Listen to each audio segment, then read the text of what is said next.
नहमदुहु व नसल्ली अला रसूलिहिल करीम अम्मा बाद फ़ाऊज़ु बिल्लाहि मिनश्शैतानिर्रजीम बिस्मिल्लाहिर्रहमानिर्रहीम। मौजूद सामईन अस्सलाम वालेकुम। आज मैंने आपको बताना है कि बलअम बिन बाऊरा कौन था, इसको कुरान पाक में कुत्ता क्यों कहा गया और इसने मूसा अलैहिस्सलाम के लिए क्या बद्दुआ की। इसके लिए ज़रूरी है कि आप हमारी पूरी वीडियो देखें ताकि तमाम बातें आप तक पहुँच सकें। बलअम बिन बाऊरा एक बहुत बड़ा आलिम था और इसमें आज़म को जानता था, बहुत इबादत गुजार था और मुस्तजाबु दावत था, यानी कि जो भी दुआ मांगता था इसकी दुआ कबूल होती थी। अल्लाह ताला ने बनी इसराइल को हुक्म दिया था कि वो कौम जब्बारीन के साथ जंग करे। ये कौम जब्बारीन जो थी ये मूसा अलैहिस्सलाम की कौम बनी इसराइल के साथ जंग करने के तैयार नहीं थी। कौम जब्बारीन ने बलअम बिन बाऊरा को कहा कि तुम मूसा अलैहिस्सलाम के लिए शिकस्त की दुआ करो। बलअम कहने लगा, मैं कैसे बद्दुआ कर दूं? मूसा अलैहिस्सलाम तो अल्लाह के नबी हैं, उनको अल्लाह ने फ़तह ही देनी है। मैं ये दुआ नहीं कर सकता कि मूसा अलैहिस्सलाम को शिकस्त हो जाए। लेकिन कौम ने बार बार इसरार किया तो बलअम बिन बाऊरा ने कह दिया कि मैं इस्तिखारा करके देखूंगा, अगर मुझे इजाज़त मिल गई तो मैं दुआ कर दूंगा, वरना नहीं करूंगा। जब उसने इस्तिखारा किया तो इस्तिखारे में भी उसे मना किया गया कि अल्लाह के नबी के लिए कोई गलत दुआ नहीं करेगा। लेकिन कौम ने एक नया रास्ता निकाला। उन्होंने बहुत तोहफे तोहफ़ इकट्ठे किए, बहुत सारे पैसे जमा किए और बलअम बिन बाऊरा को दे दिए और कहने लगे कि तुम ही हमारे बड़े हो और हम तुम्हारी बड़ी इज्जत करते हैं, अगर तुम हमारे काम नहीं आओगे तो बताओ हमारे काम कौन आएगा। इसी तरह की बातें करके उन्होंने बलअम बिन बाऊरा को इस बात पर राज़ी किया कि वो अल्लाह के नबी हज़रत मूसा अलैहिस्सलाम के लिए बद्दुआ करेगा। बलअम बिन बाऊरा अपनी गद्दी पर बैठा और पहाड़ों की तरफ जाने लगा, लेकिन गद्दी चल नहीं रही थी।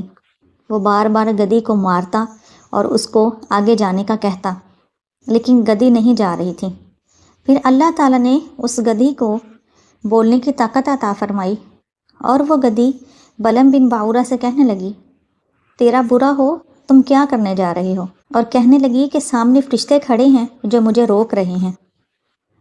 असल में बलअम बिन बाऊरा पहाड़ के ऊपर जाना चाहता था, जहाँ जाके उसने हज़रत मूसा अलैहिस्सलाम के लिए बद्दुआ करनी थी, लेकिन गद्दी नहीं जा रही थी।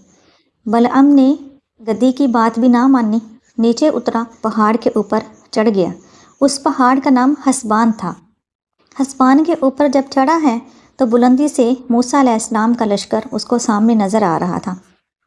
उसने मूसा अलैहिस्सलाम को देखा और उनके लिए बद्दुआ करने लगा था। जब उनके लिए बोलने लगा तो वो अपनी ही कौम के लिए बद्दुआ कर रहा था। कौम उससे कहने लगी, ये क्या कर रहे हो?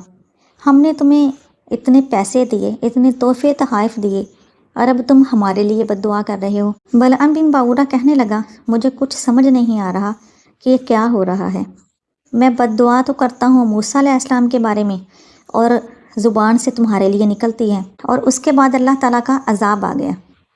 अज़ाब जब आया है तो बलअम बिन बाऊरा की ज़ुबान लटक कर सीने तक पहुँच गई और अल्लाह ताला ने उसका नक्शा कुरान पाक में ऐसे खींचा। अल्लाह फरमाते हैं, फ़मसलहु मसलिल कल्ब, उसकी मिसाल कुत्ते जैसी हो गई बलअम बिन बाऊरा की। अल्लाह फरमाता है, इन तहमिल अलैहि यलहज़ और ततरुकहु यलहज़, जैसे कुत्ता हाँफता है, अगर उसके ऊपर कोई वज़न हो तब भी हाँफता है, ना हो तब भी हाँफता है। जब गर्मी की शिद्दत हो या उसको सांस चढ़ा हो तो कुत्ते की आदत है कि ज़ुबान बाहर निकाल कर वो तेज़ तेज़ सांस लेता है।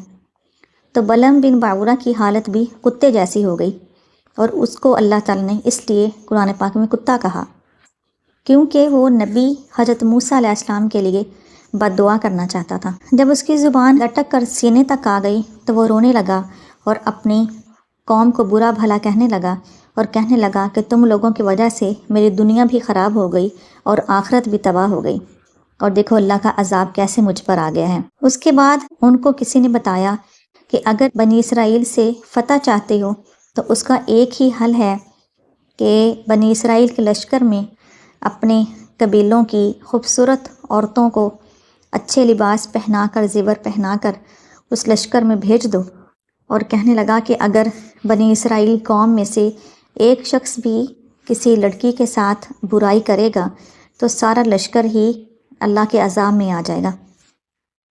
قوم جبائر نے ایسے ہی کیا، انہوں نے اپنے قبیلوں کی خوبصورت ترین لڑکیوں کو تیار کر کے اچھے کپڑے پہنا کر بنی اسرائیل کے لشکر میں بھیج دیا، اور بنی اسرائیل کے ایک شخص نے کسی لڑکی کے ساتھ برائی کی، اور جس کی وجہ سے ان کے لشکر میں طاعون کی بیماری پھیل گئی، اور اللہ کا ایسا عذاب بنی اسرائیل پر آیا کہ چند گھنٹوں میں ہی بنی اسرائیل کے 70,000 لوگوں کو طاعون کی بیماری لگ گئی اور وہ وہیں پہ ہلاک ہو گئے۔ موسیٰ علیہ السلام اس بات سے بہت مایوس ہوئے اور بہت پریشان ہوئے۔ بلعم بن باورہ نے موسیٰ علیہ السلام کے لیے بد دعا کرنے کی کوشش کی، لیکن اللہ تعالیٰ نے اس کو عذاب دے دیا اور اس کو کتے جیسی حالت میں اللہ تعالیٰ لے آیا۔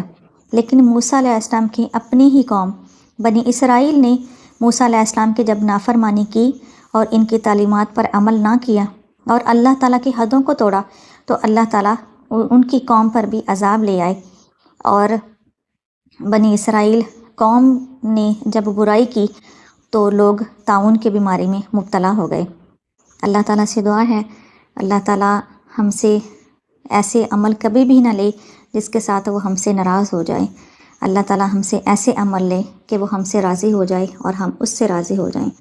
اللہ ہم سب کو عمل کی توفیق عطا فرمائے۔ وآخر دعوانا ان الحمد للہ رب العالمین۔